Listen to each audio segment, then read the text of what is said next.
Kembali di Sapa Indonesia akhir pekan bersama saya, Twin Chan Saudara. Akibat banjir bandang beberapa hari lalu, puluhan warga Denpasar masih mengungsi di sejumlah posko. Salah satunya di posko pengungsian Banjar Kesambi, Kesiman, Kertalangu, Denpasar. 46 orang mengungsi di Banjar Kesambi, Kesiman, Kertalangu, Denpasar pasca banjir. Warga mengungsi karena rumah tempat tinggalnya hancur diterjang banjir. Warga korban banjir bilang sudah mendapatkan berbagai bantuan seperti sembako, matras, dan keperluan sekolah anak.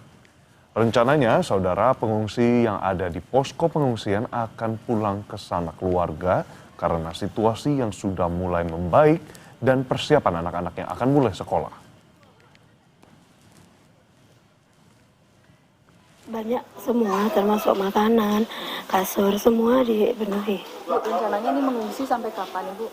Rencana nanti kami mau pulang sementara mau tinggal di rumah saudara dulu. Soalnya besok kan anak-anak udah mulai sekolah. Kalau untuk yang ini mau cari kos-kosan yang rumahnya hancur. Informasi terkini kondisi pengungsi pasca banjir Bali kita tanyakan kepada jurnalis Kompas TV Sinta Pramadewi dan juru kamera Komang Suarbawa yang telah berada di posko pengungsian Banjar Kesambi, Kesiman, Kertalangu, Denpasar. Sinta, selamat pagi. Lantas bagaimana kondisi di sana dan kondisi pengungsi hingga saat ini? Kira-kira apa saja yang masih dibutuhkan? Saat ini situasi di salah satu posko pengungsian di Banjar Kesambi ini, para pengungsi saat ini sedang mengikuti pemeriksaan kesehatan. Di sini ada pemeriksaan kesehatan dari Puskesmas dan juga dari Perhimpunan Spesialis Dalam Indonesia Provinsi Bali yang sedang melakukan pemeriksaan secara gratis. Dan di sini banyak juga pengungsi yang sudah mengeluhkan sakit seperti pusing, kemudian ada yang sakit tenggorokan dan juga gatal-gatal. Kondisinya memang ada sejumlah pengungsi yang sudah mengalami sakit karena berada lama di pengungsian ini. Dan hari ini rencananya memang di pengungsian di posko Kesambi ini, rencananya mereka akan pulang yaitu ke rumah masing-masing ataupun ke sanak saudara, dan bagi yang rumahnya rusak dan tidak bisa ditempati, mereka rencananya akan ngekos secara mandiri. Dan karena ini dilakukan karena memang anak-anak besok akan mulai sekolah, dan selain itu juga situasinya sudah kembali membaik. Saat ini bantuan juga terus mengalir dan tadi saya melihat petugas di sini sedang mempersiapkan untuk pembagian bantuan, ada sembako, kemudian juga alat-alat memasak, kompor, selain itu juga ada matras yang sudah ada di tempat ini yang nantinya akan dibagikan kepada para pengungsi sebelum nantinya pengungsi ini rencananya hari ini akan meninggalkan pengungsian, mencari tempat lain, baik itu di sanak saudara ataupun melakukan ngekos secara mandiri. Edwin. Baik, Sinta, tampaknya ini memang menjadi harapan bagi para warga, khususnya pengungsi yang masih ada di sana untuk nanti berangsur dapat kembali pulih dan mungkin masuk ke rumah saudara atau mencari tempat bernaung lainnya. Tapi Sinta, apakah sudah ada informasi bagaimana korban yang terdampak untuk tempat tinggal mereka? Dan korban jiwa maupun korban hilang, apakah sudah update terbaru? Iya, baik Edwin dan saudara, untuk terkait dengan kerusakan bangunan, sebelumnya dari BNPB sudah menyampaikan bahwa BNPB akan melakukan perbaikan, sudah disiapkan anggaran, di mana untuk bangunan seperti rumah, misalnya mengalami rusak mulai dari rusak ringan, itu akan disiapkan bantuan sekitar 15 juta rupiah, kemudian rusak sedang sekitar 30 juta rupiah, dan juga rusak berat akan disiapkan bantuan senilai 60 juta rupiah, ataupun setara bangunan rumah dengan tipe 36. Selain itu juga kerusakan untuk fasilitas umum juga akan diperbaiki oleh BNPB seperti jembatan dan jalan, itu akan diperbaiki melalui pengajuan dari wali kota.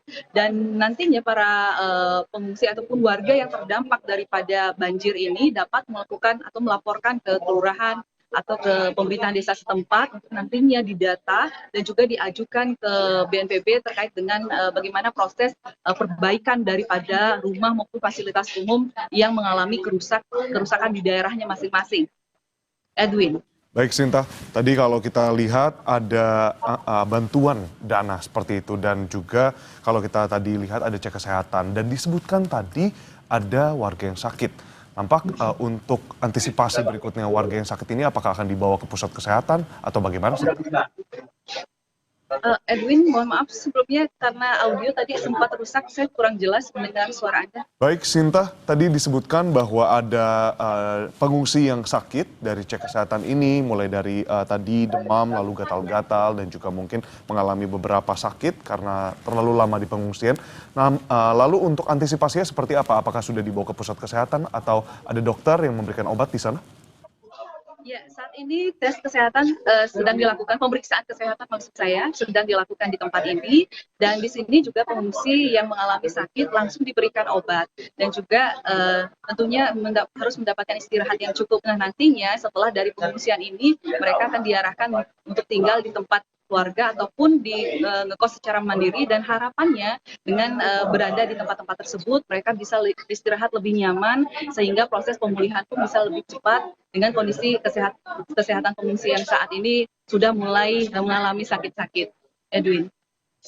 Terkait dengan korban hilang yang masih sampai sekarang masih berjumlah kurang lebih 6 orang, apakah sudah ada update terbaru dan apakah ada upaya pencarian untuk melakukan evakuasi terhadap korban-korban ini, Sinta?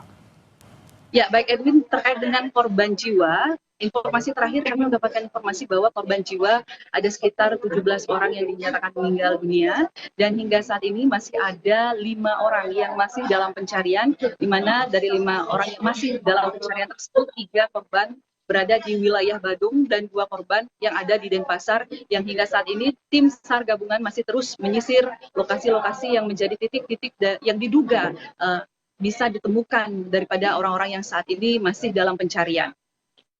Edwin. 3 orang di Badung, 2 orang di Denpasar yang masih cari, total ada 5 orang yang masih hilang, dinyatakan hilang. Sinta, kami berterima kasih atas laporan Anda. Harapannya Bali dapat berangsur-angsur ke situasi yang lebih baik lagi, terutama bagi para korban yang sedang mengungsi. Jurnalis Kompas TV melaporkan langsung, Sinta Pramadewi dan juru kamera Komang Suarbawa dari Denpasar, Bali.